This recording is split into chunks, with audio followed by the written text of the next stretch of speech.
Hello, welcome back to Cracking the Cryptic, where today I'm going to take a look at another viewer requested puzzle with some trepidation, because the person who sent this in said that they did try to put this into computer solvers, and the computer came up with a lot of very odd techniques, and the sheer number of techniques involved was apparently unheard of. So I'm really not sure what to make of that, but we'll start and see how we go. Now, as usual, I'll employ standard technique initially. So if I identify situations where a number can only go in exactly two positions in a 3x3 block, for example, if we look at the 6 here and the 6 here, how they interact on this 3x3 block, you can see that we can place a 6 into one of these two positions. And I'll pencil mark that to start with, and we'll see how far that takes us, and then we'll go from there. So I can see this 2 and this 2 interact on this 3x3 block to allow me to pencil mark some 2's there. Nothing at the bottom, some 9's down here, 7's over here, 6's, 5's. 5, 5. This has to be a 5, just because there has to be a 5 because of this 5 here and this 5 here. That would automatically get me looking at the pencil mark situation here. So this 8 interacts firstly to give me pencil marks into those two squares, look, and then into these two squares. Similarly, this 4, I know there's a 4 in one of these three positions, I don't know which. That means I can pencil mark 4's into those squares there. What was 4's? 2, 2, and then a 2 in one of those two positions, and we have a 2 there. So we can place a big 2 into this square, and that means we can pencil mark some 2's down at the bottom there. 9, 5, 9, 5, 7.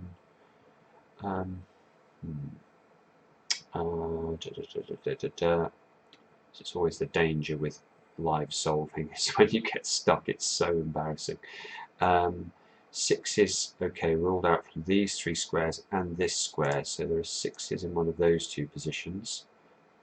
5 here interacts with this 5 here to force a 5 into one of those squares, which allows me to note this must be a 5 because of the 5 over here. Pencil mark some 5's into those two squares.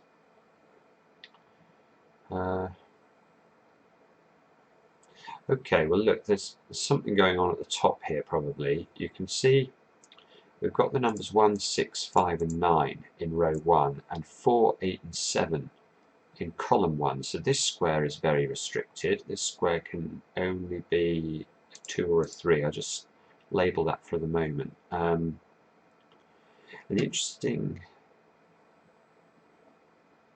thing here is that actually this square is also restricted, isn't it? Because we have the numbers 1, 5 and 6 already in the block. So what can this square be? It can't be 1, can't be 2 or 3, can't be 4, 5 or 6, or 7 or 8. This square can only be a 9. There's a hidden single there. Oh, that's nice. Okay. That's our first good breakthrough, because now you can see that we can pencil mark 9's into those two squares. And then just using this 9, what's going to happen is this is going to have to be the 9 in this square. We immediately be able to write the 5 in and the 2 from the earlier pencil marks. We can go 9, 5, 2 immediately. In fact, this square here, I don't know, this 2 now helps with that. That must be a 3. And now we just have to be diligent. We must make sure we get every pencil mark we can from those numbers that we've just identified. So let's do this carefully. I think we've done the 9's as far as they'll go. This has to be a 5 in the central block because of the 5 here, the 5 here, and the 5 here. That means this is a 5.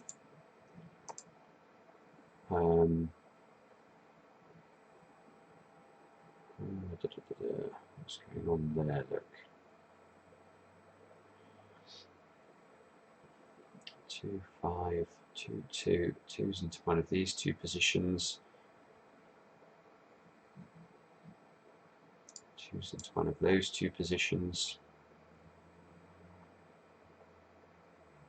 Just take a look quickly at column 1. You can see we need the numbers 1, 2 and 9. Now this square here has not 1, 2 and 9, actually 1, 2 and 6. Same effect though. The 1 and the 6 here. So this square here must be a 2. That means that this is a 1 and a 6, this is a 1 and a 6. This 9 resolves the 9 pencil marks from earlier at the bottom.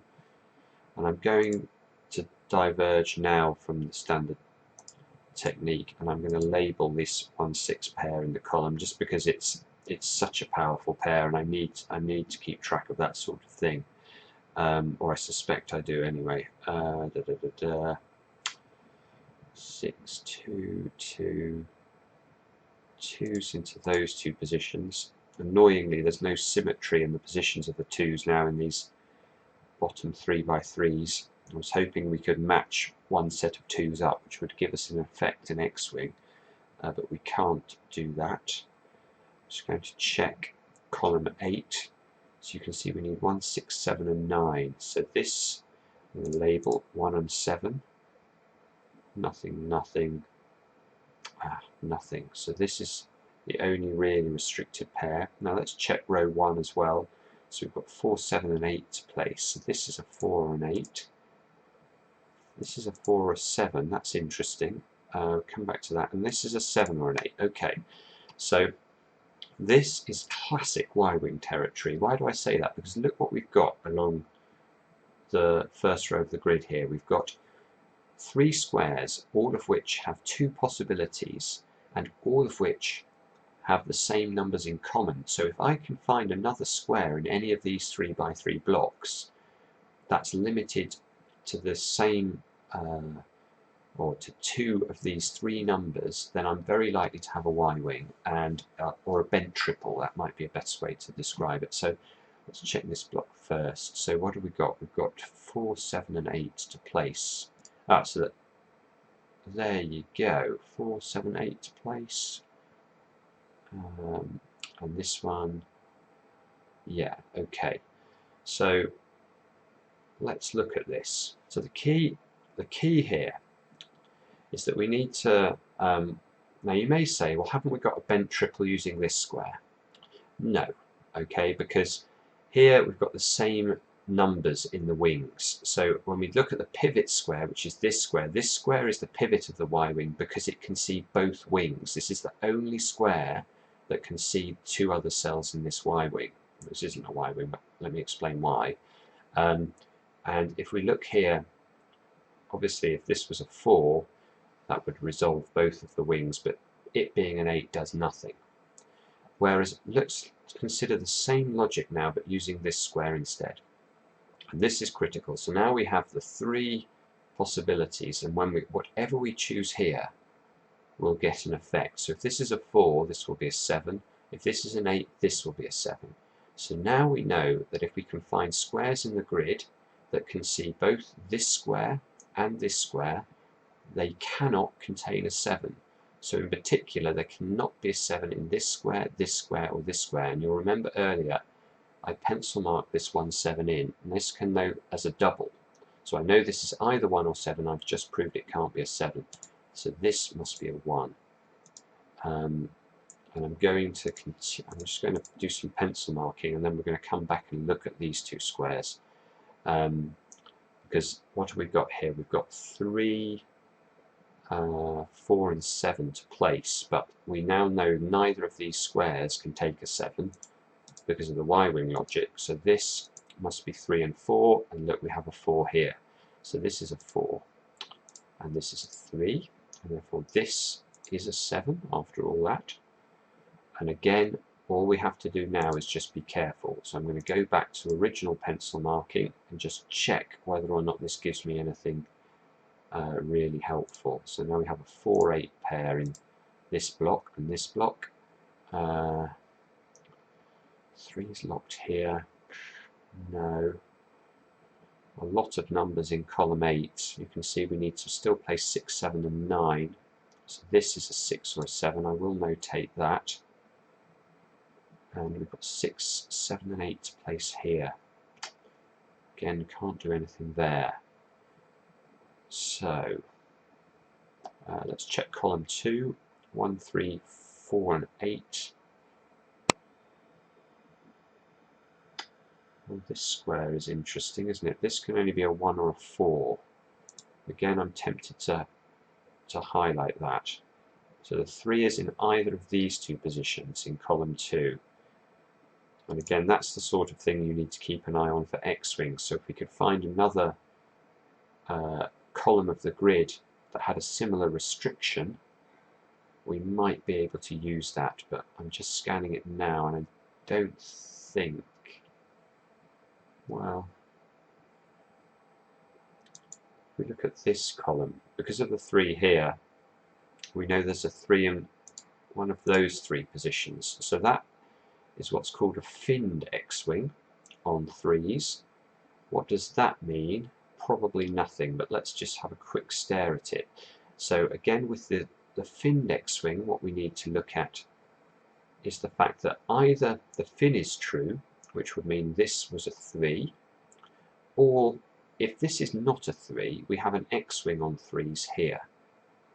And that was so for example, we should be able to eliminate 3s from this square. I think this is the critical square, isn't it? Because this square here sees this 3, if it was a 3, or it gets a 3 eliminated by the X-wing.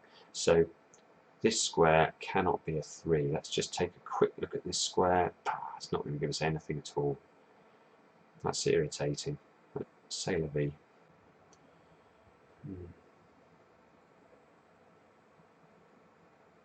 In fact, if we look at the interaction of this 3 here and this 3 here on this block, we actually know that the 3 in this 3 by 3 block is locked into one of those two positions. So we know this is not a 3. So in fact, there was another way of telling that this wasn't a 3 before we went into the realms of finned X-wings.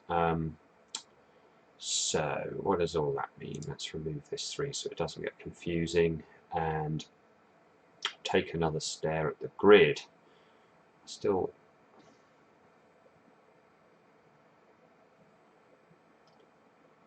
let's take another look at so what do I need here? 6, 7 and 9. Just seems very, there's a 9 in one of these two squares.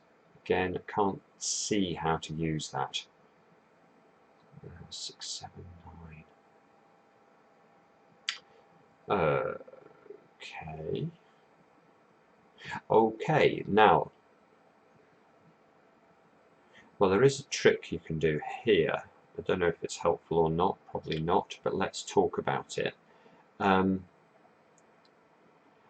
is a technique called empty rectangles that we now have the ability to use on this 3 by 3 square.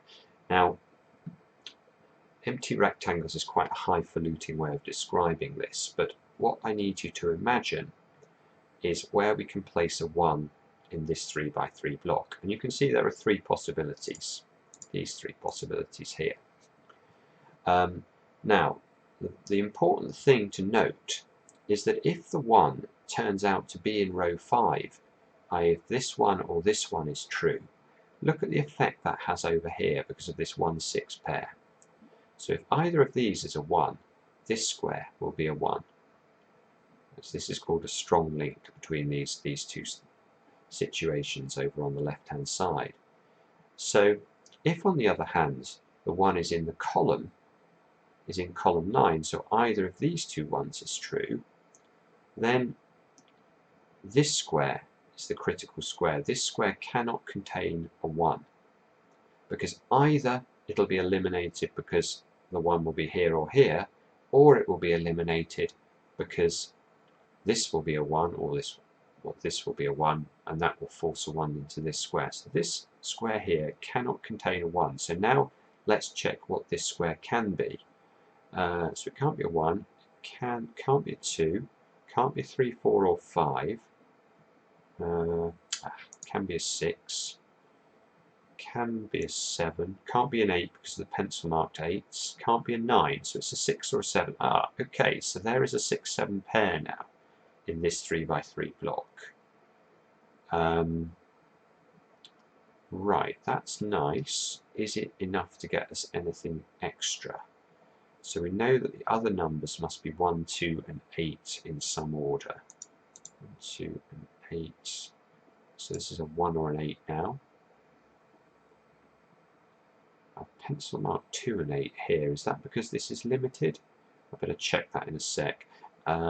This can be anything, 1, 2 or 8. 1, 2, 4 or 8 here. Why did I think this couldn't be a 1?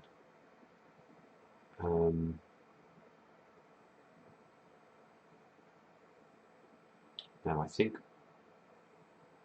don't think I have concluded this can't be a 1, so I think I have to write the 1 in here. So it's not as good as I was hoping for. The 6, 7 is nice, but it's not enough, I don't think. Ah, but we had to have 8s here, didn't we? So that can't be an 8. And it seems a really nice spot that this. So let's just have a look at this, because you can see this does chain a bit, this square here, because if this is a 6, yeah, it does chain. It does chain. Look, if this is a 6, this is a 1, this is a 4, this is an 8, and this is a 7. So we can say with certainty either this square is a 7 or this square is a 7. So again, we use the same logic. We have to look around the grid and say, are there any squares that see this square and this square? Well, this one. So this square cannot contain a 7. Now we hadn't been able to eliminate a 7 from this square before. We'd known it was a 6, a 7 or an 8. So now this is a 6 or an 8, which means the 7 is locked into one of these two positions. So is that useful? 7 in one of these two positions. So let's look at the rest of the column, this square. Again, I've got to be really careful now with all this hybrid notation going on. So this can be a 1, I think. It can't be a 2, it can't be a 3, 4 or 5. It can be a 6. It can't be a 7, we've just described why. It can't be an 8 or a 9, so this is a 1 or a... Ah, there you go, 1, 6, double in row 5. Please let that crack it. So this now cannot be a 6. This can't be a 1. But we'd highlighted 1s just to show that the 1s were either along this part of the grid or this part of the grid. So I don't think that's that helpful. Let's just check this square now. So this can't be a 1, can't be a 2, can be a 3, can't be a 4, 5 or 6. Can it be a 7? Yes, I think. Can it be an 8? No, can't be a 9. So all of that concludes that this is a 3 or a 7. And I'm going to double check what this can be as well. Sorry if I seem to be going backwards and forwards, but I hope you understand that I'm trying to keep quite a lot of information in my head at the same time here, and solving it on the computer doesn't help that. So I think that's a 1, 3 or a 6. 3, 6 or 9. So nearly useful, isn't it? 6. How can this not be helpful?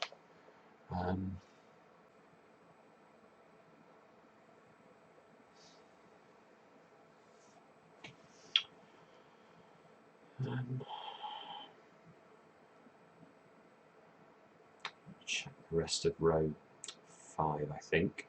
So now we've got this 1, 6 pair. We need to place 3, 4, 7, 8, 9. 3, 8, 9 here, I think. Yeah, 3, well, this can be anything. 3, 4, 7, 9, 4, 7, 8. Blimey, I mean, I might be missing something there, but that doesn't look helpful. Oh, hang on. Well, let's check this, because let's just think about sixes now. So I've got, if I look at this column 7, I've got a 6 here and a 6 here. That's the only two positions that sixes can go, because of this 6-7 pair down here. And at least this 6, the 6 in column 1 matches with the 6 here. So there is a swordfish possibility, I suppose. 1, 6, 1, 6 here. So which are the interesting rows here? We're looking at row 9, row 5, and row 2. I need to find another column where the 6s are limited to exactly those positions. I don't really want to be getting into fin swordfishes, but let's just take a quick stare. 6. I'm not sure it works. I mean, this is a fin swordfish now, because we want the 6 to be here, not here. And if this is a 6, I could eliminate this 6, I guess, but the swordfish doesn't allow me to eliminate this 6, so the logic breaks. That's so annoying. Let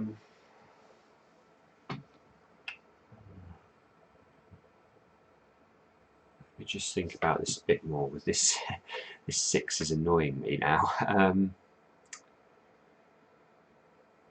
So 616 and 616 6 6. That's so frustrating. Oh.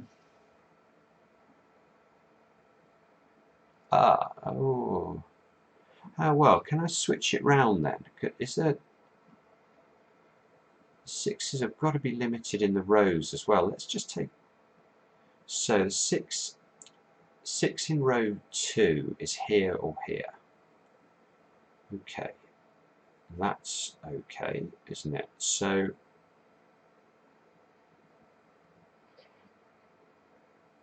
yeah, there is a... believe it or not, I think there is a swordfish, but in the rows, not the columns. Is that right? So we're going mad here. There's a 6 is in one of these two positions in row 2. So that's column 7 or column 9. Now let's scan down to row 9 of the grid, and this 6 here is massive. And in fact this 6, 7 is massive, because there can't be a 6 here. The 6 in row 9 is limited to this square or this square, i.e. column 1 or column 9. So we have a common column already in column 9. So what we need is to make sure that there is another row of the grid where the 6s are limited to some subset of column 1, column 7 and column 9. Now this row, does this work? Yes, it does work, because of course it's a 1-6 pair. So in fact in this row the 6s are limited to column 1 and column 7. So there is a swordfish in the rows. Now that means I can look at the columns and I can eliminate 6s wherever they appear in these columns. So obviously there's nothing doing here. Here there's only 2 positions. Again, not surprising, because that's where I was looking for the swordfish. But here I can eliminate this 6 now. Brilliant. Okay, so now I have a 1 or a 3 here. Now, is this the critical step to cracking the puzzle? Well, I don't know, but I'm immediately looking at the fact that this now chains quite clearly. So, I mean, for example, So now what can this 1, 3 do? I can see it's going to chain round a bit. Let's just check the rest of row 6 here. So what do we need? We need 1, 3, 6 and 9. Damn. 3, 6, 9 here, I think. 1, 3, 9. 1. Oh, ooh, that must be useful. Maybe I could have used this earlier. In fact, this is very powerful.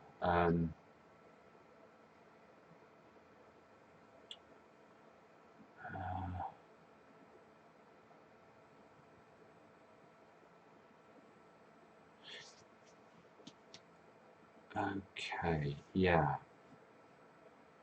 So now we've got a chain. It does get rid of a number. I can't. Yeah, maybe.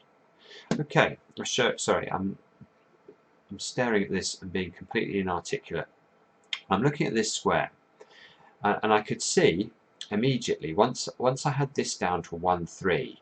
I can see how by selecting a 3 in this square, it was chaining round the grid, because the 3 here is forcing a 7 here, it's forcing a 6 here, it's forcing a 1 here, it's forcing a 6 here. So I could see that, and obviously that would feed back into this square. But initially I couldn't see how that was particularly helpful. But now, look, once we add this square in, we can start the chain here, and it does become useful, because now, watch what happens. If this can obviously be a 6. If it's not a 6, we just start the chain one earlier. This is going to be the 1, this will be a 3, 7, 6, etc., and this ends up being a 6. So we know that either this square is a 6 or this square is a 6, and therefore this square here cannot contain a 6. We can remove the 6 from this square. And that gives us a 3 and a 9. And now you now look at row 6 of the grid. We've got only one square of 6 left to go, and it's this square, because we've got 3, 9, 1, 3, 9, 1, 3. So this square is a 6. And that's lovely. Please let that be useful. Oh, you've got to be kidding me. This must be helpful. Let's just check the rest of. So 1, 4, 7 and 8. I'm going to pencil mark these in now. 1, 7, 8. 1, 4, 7. 1, 7 and 8.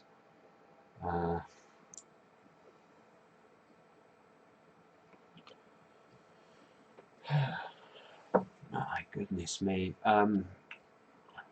Okay, well, I'm starting to understand why this puzzle was foxing the computer. It's certainly foxing me. I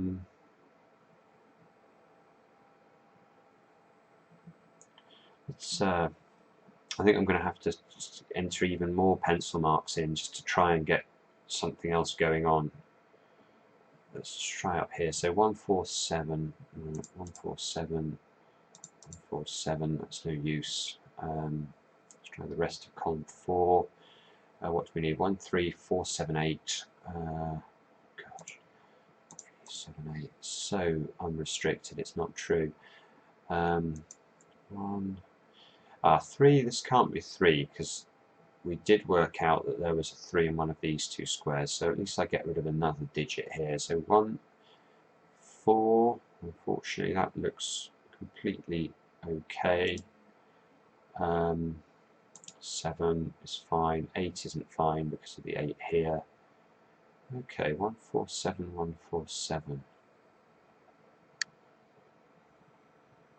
Is there a way of getting rid of any more? Oh, look, we have got a 1, 4, 7 triple now in column 4. God, I should have spotted that earlier. So that allows me to eliminate 1 and the 7 here. That's a 3 or an 8 then, which means this must be a 3 or an 8. It's just ironic, isn't it? These 3 and 8s just match with nothing that we've actually got yet. So um, 7.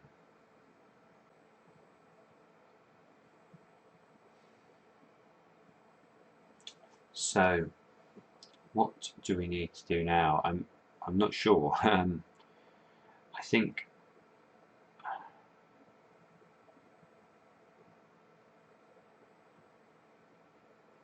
think what I would probably be doing is trying to force a chain to give me a contradiction again, but as I'm scanning around the grid here, I'm struggling to see quite how to do that. Now,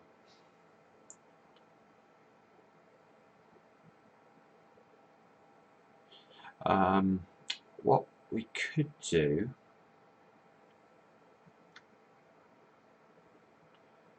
just looking here, I'm trying to use this 3 and an 8, 3 8 somehow, and I'm finding it really hard to see how to use it, but you can see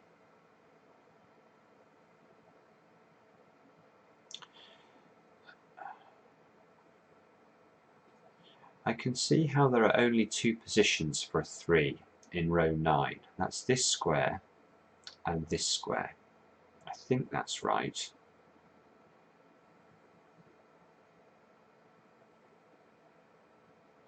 And I'm just wondering, as we're looking at this, how many positions in row 9 can take a 2? So this can't, this can obviously, this can't, this can, this can't, and this can't.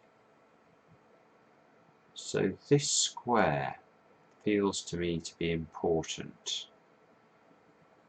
Okay, let's just try this.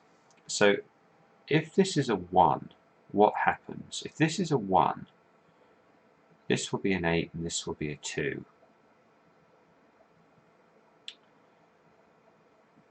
So this will be a 1.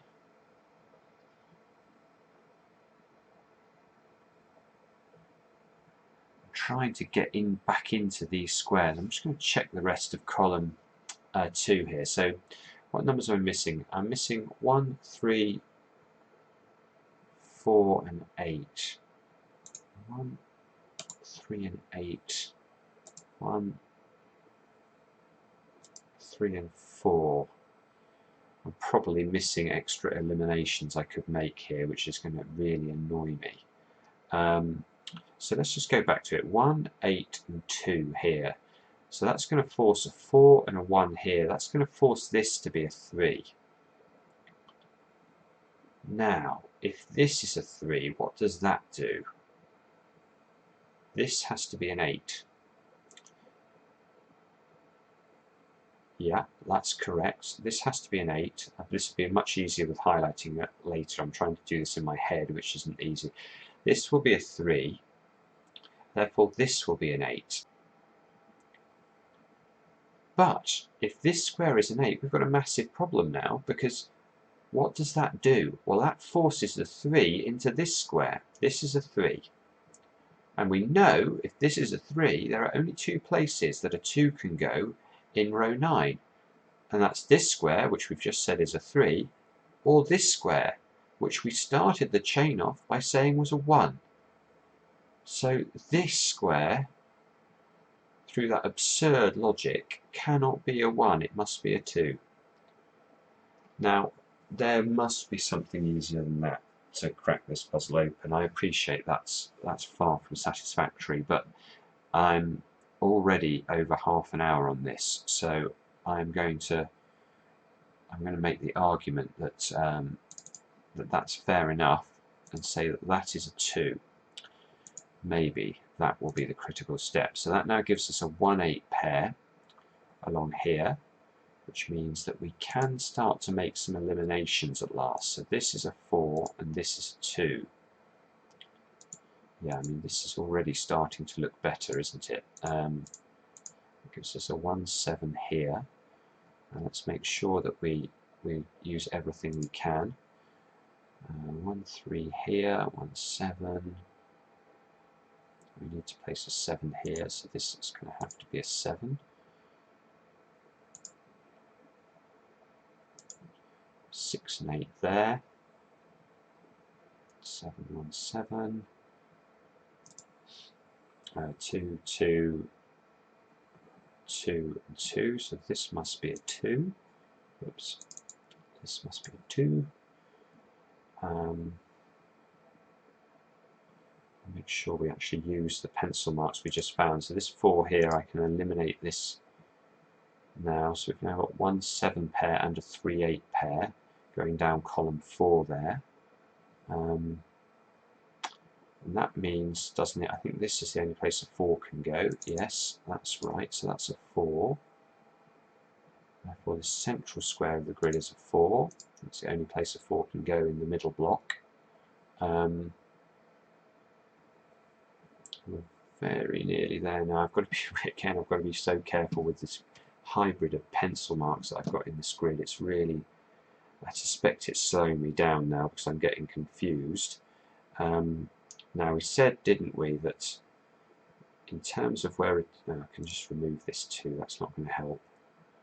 And let's just check column 5 now, so we've got to place 1, 3, 7 and 9. Oh wow, it can be anything. This one, a 1, 3 or a 7 I think.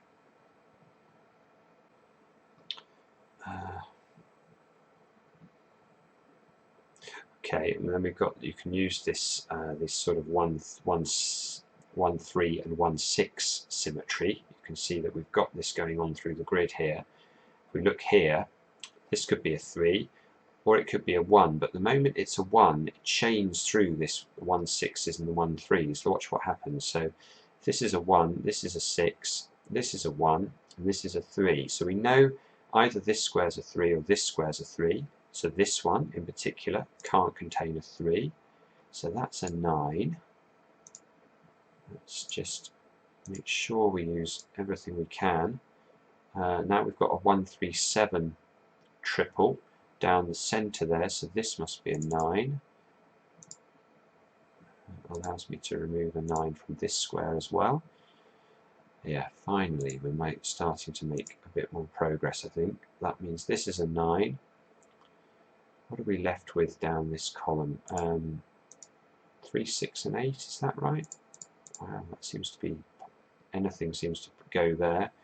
3, 1, 3, 7. 7's locked into one of these two positions, so this must be a 1 or an 8. Holy moly.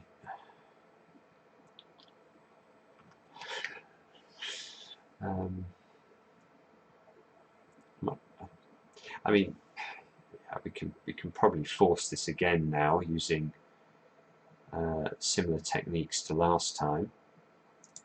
I don't think I've ever had to do so much chaining though. So I mean, the fact this is a 1 or an 8, I think is going to be helpful, because you can see it's either an 8, or if it's a 1, this gives us a 6 here, a 1 here, a 3 here, and this is an 8. So we get this juxtapositions of 8s either here or here, and that influences, well, this square and this square, but this square is the most pertinent because this can't contain an 8 now.